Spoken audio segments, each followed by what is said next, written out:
আবু সাইদকে হত্যার কথা বলে সেখানে একটা ভিডিও দেখালো। হ্যাঁ, খুব স্বাভাবিক, এটা মানুষের সেন্টিমেন্টে লেগেছে যে তাকে পুলিশ গুলি করে মেরেছে। এখানে আমার প্রশ্নটা হচ্ছে, তাকে যদি পুলিশ গুলি করে থাকে, তো গুলি খাওয়া একটা লোক এরা টেনে নিয়ে গেল, এখানে কিন্তু কোনো রক্তের চিহ্ন দেখা যায়নি। দ্বিতীয় কথা হচ্ছে যে তার সঙ্গী সাথীরা যে তাকে টেনে নিয়ে গেল, কোথায় নিয়ে গেল? যার গুলি লাগবে তাকে তো সাথে সাথে হাসপাতালে নেওয়ার কথা, হাসপাতালে নেবে, অপারেশন করবে, বুলেট বের করবে, তাকে বাঁচাবার চেষ্টা করবে। আবু সাইদকে কিন্তু হাসপাতালে নেয় নাই, নিয়েছিল প্রায় 4-5 ঘন্টা পরে। 4-5 ঘন্টা পরে হাসপাতালে নেওয়ার পর ডাক্তাররা যখন চিকিৎসা করে তখন সে মৃত্যুবরণ করে।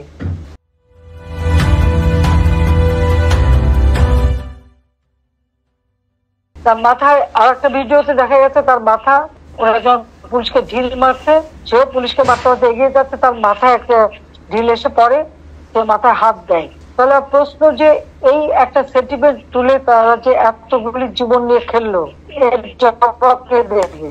আমরা যে জুডিশিয়াল কমিটি করে দিলাম এই হত্যা তদন্ত করতে, আজকে এটা জবাব যে কেন সেই জুডিশিয়াল কমিটিকে সে তদন্ত করতে দেয় নাই।